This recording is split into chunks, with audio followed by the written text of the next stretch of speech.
Alors bonjour, aujourd'hui je voudrais étudier une question qui me paraît importante, qui est de savoir comment l'ego que nous avons étudié dans une précédente vidéo peut détruire une relation et faire en sorte que cette relation soit endommagée, voire que les deux personnes décident de ne plus se voir.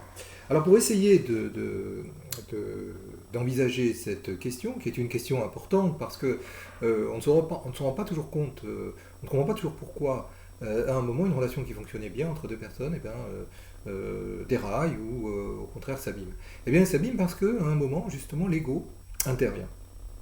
Alors, pour essayer de répondre à cette question, je vais aborder quatre approches.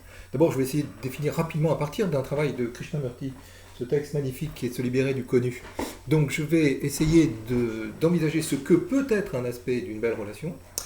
Ensuite, je reviendrai sur cette approche que j'ai évoquée, développée dans une vidéo qui est l'ego comme tyran.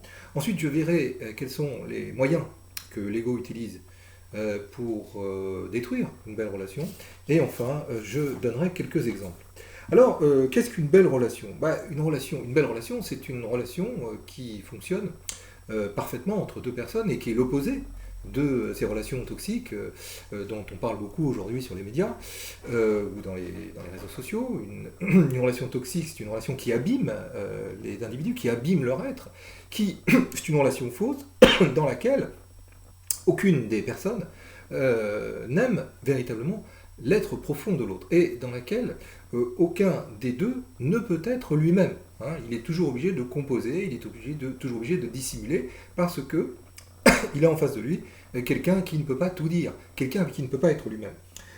C'est une question, d'ailleurs cette question de la belle relation est évoquée dans ce texte par Krishnamurti, qui justement oppose notamment lorsqu'il parle de l'amour, il oppose l'amour réconfort, l'amour facile, l'amour refuge, qui existe la plupart du temps, avec le véritable amour, qui est une vraie rencontre, une rencontre authentique entre deux êtres authentiques. Et Krishnamurti nous dit justement que cette belle rencontre est très difficile aujourd'hui parce que, il nous dit, la civilisation nous concentre de plus en plus autour de grandes villes.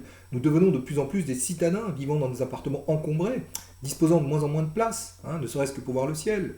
Eh bien, effectivement, nous sommes d'abord coupés de la nature, et étant coupés de la nature, eh bien, nous sommes de moins en moins en relation avec notre être profond. Et il nous dit que la belle relation n'est possible qu'à ceux qui savent regarder, à ceux qui savent regarder un arbre, les étoiles, les eaux scintillantes d'un torrent, dans un état de complet abandon. C'est-à-dire alors qu'est-ce que ça veut dire pour lui un état de complet abandon? Eh bien, ce sont des personnes qui sont dans une relation dans laquelle il n'y a pas d'image entre eux, entre elles, pardon, et dans laquelle il y a une véritable authenticité de la relation. Il y a une véritable rencontre, une rencontre entre deux êtres. Hein. Alors, c'est justement ce que voulait sans doute dire Platon lorsque, dans le banquet et le Phèdre, il évoque le véritable amour, qui est cette rencontre entre deux âmes. Alors, on a mal traduit cette approche en parlant d'amour platonique. L'amour platonique, c'est-à-dire un amour qui exclut les corps. Ce n'est pas du tout cela que d'ailleurs même voulait dire Platon, et c'est encore moins ce que veut dire Krishnamurti. Ce qu'il veut nous dire, c'est que nous avons deux êtres authentiques qui ont une relation authentique. Simplement donc, justement, même lorsqu'une relation, une belle relation authentique existe entre deux personnes, c'est le deuxième point, l'ego peut surgir. Pourquoi l'ego peut surgir? Parce que l'ego, il est toujours présent malgré tout. Il est toujours présent, même chez des personnes qui ont fait un travail sur elles-mêmes pour le mettre à l'écart. Il est toujours présent, et rappelons-nous d'une vidéo dans laquelle que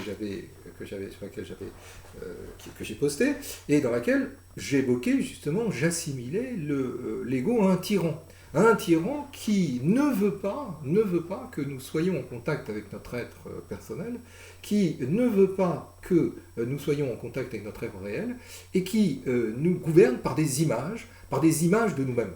On pourrait dire que l'ego, c'est celui qui manipule, mais qui nous manipule nous-mêmes, qui nous fait croire souvent des choses fausses sur nous-mêmes. Je ne suis pas beau, je ne suis pas intelligent, je ne suis pas digne d'être aimé, etc., etc. Toutes ces fausses idées des échecs peut-être dans la vie, de mauvaises rencontres, une mauvaise éducation, eh bien toutes ces images fausses de moi-même que l'ego prend, que l'ego capte comme conflit, comme complice, pour pouvoir justement nous éloigner de notre être réel. Alors donc comment justement l'ego fait-il? Comment l'ego fait-il pour, et c'est le troisième point, comment l'ego fait-il justement pour abîmer une relation? Comment va-t-il faire? Eh bien, il va notamment travailler sur le manque d'humilité. Hein. L'un des alliés importants de l'ego, c'est l'orgueil. L'orgueil, on l'a vu, c'est la honte, c'est la peur, mais c'est aussi l'orgueil. Et l'opposé de l'orgueil, c'est l'humilité. Hein. L'être profond qui est en nous est humble. Qu'est-ce que ce mot d'humilité? L'humilité renvoie à l'humus. Hein. Et l'humus, ce n'est pas la terre, contrairement à ce qu'on croit, c'est la partie de la terre qui est la part vivante. Hein. C'est la part de la terre qui lorsqu'elle est absente, par exemple dans le désert, il n'y a pas d'humus. Hein. Eh bien, c'est la part de la terre qui permet la régénération. Et être humble, ce n'est pas être à terre, justement, ce n'est pas du tout ça. Être humble, ce n'est pas être soumis. Être humble, c'est en relation avec cette partie de la terre aérienne, en quelque sorte, qui nous nourrit et nourrit le vivant, cette part vivante. Et être humble, donc, c'est être dans le fait de ne pas oublier que nous sommes des êtres de terre, mais des êtres de terre, donc qui devons rester modestes, mais malgré tout qui devons rester vivants, qui devons rester créatifs, qui devons rester productifs. Et donc l'humilité, ce n'est pas l'effacement, l'humilité, ce n'est pas la timidité, l'humilité, c'est justement ce que nous dit Krishnamurti lorsqu'il indique que c'est une forme d'abandon de soi, mais un abandon dans lequel on ne veut plus s'imposer par la force, on ne veut plus forcer l'autre. Alors, donc on le voit justement, pour casser une relation, la meilleure manière qu'a l'ego pour casser une relation, c'est d'introduire de l'orgueil. Hein. Alors comment, et c'est mon dernier point, quels exemples? Eh bien, plusieurs. Par exemple, je suis dans une relation avec ma compagne, et puis, ou une amie, et puis j'ai envie de lui montrer que je suis le plus fort, le plus beau, le plus intelligent. Hein. Alors pourquoi je fais ça? Parce que, justement, je ne suis pas sûr de moi. Mais je vais lui montrer ça. Et alors à ce moment-là, elle peut réagir dans l'autre sens en montrant qu'elle aussi, eh bien, elle a de grandes qualités, etc., etc. Et dans ces cas-là, évidemment, les malentendus peuvent arriver. Ou alors, l'absence d'humilité, c'est de ne pas laisser sa place à l'autre, hein, et de vouloir toujours s'imposer, de vouloir penser à sa place, vouloir parler à sa place. Ça, c'est aussi, évidemment, ce qui peut casser une belle relation. D'autres exemples, eh bien, c'est lorsque je fais du mal à quelqu'un uniquement pour m'assurer de ma puissance sur lui, de mon pouvoir sur lui. Bref, tous ces moyens, encore une fois, et tout ça je les fais de manière inconsciente, hein, tout ça je peux les faire de manière inconsciente, tout ça je peux les faire même en ayant une belle âme, en quelque sorte, mais cela peut réapparaître à tout moment. Cela peut réapparaître à tout moment. Alors c'est pour cette raison que, bien, en conclusion, d'une part, nous devons le savoir, ça même dans une belle relation avec quelqu'un, c'est pour ça que nous devons le savoir, et c'est pour cette raison que nous devons avoir une tolérance, une compréhension, essayer de nous mettre à sa place, mais évidemment, ça ne veut pas dire de tout accepter non plus, ça veut dire d'essayer de comprendre parfois pourquoi à un moment, eh bien, son ego est réapparu. Donc l'interroger, et ne pas avoir peur de lui demander pourquoi à ce moment il a eu cette attitude, il ou elle a eu cette attitude. Et donc essayer d'être vigilant. Hein. C'est ce que je disais dans une précédente vidéo, le combat de Jacob avec l'ange, eh bien il s'effectue tout le temps, hein, le tableau de Delacroix, il s'effectue tout le temps. Nous devons toujours danser avec cet ego, toujours le maîtriser, mais il arrive parfois que lorsque nous sommes fatigués, lorsque nous vivons des moments difficiles comme ceux d'aujourd'hui, ou qu'est-ce qui se passe aujourd'hui, notamment pour ceux qui vivent dans les grandes villes justement, c'est encore plus difficile. C'est encore plus difficile parce que nous sommes limités, nous ne pouvons pas aller à plus de 100 km.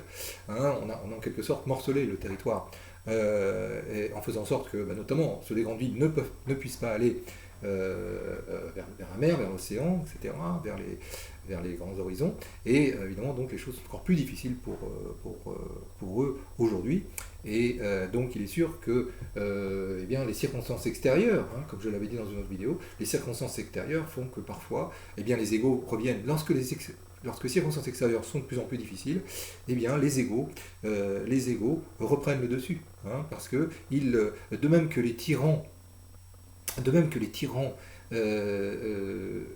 se développent dans les situations de crise, hein, Hitler prend le pouvoir en Allemagne lorsque l'Allemagne est en crise, et bien de même, les égos individuels prennent le pouvoir à l'intérieur de nous-mêmes lorsque les circonstances extérieures sont difficiles. Voilà. N'oublions donc jamais ce lien trop oublié entre, d'un côté, les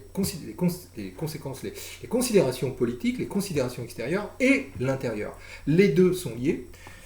C'est pour cette raison que, comme je l'avais dit dans un précédent cours, hein, la liberté c'est un tout, hein, une conjonction à la fois d'une libération intérieure, mais également d'un travail sur l'extérieur, d'un travail sur le politique.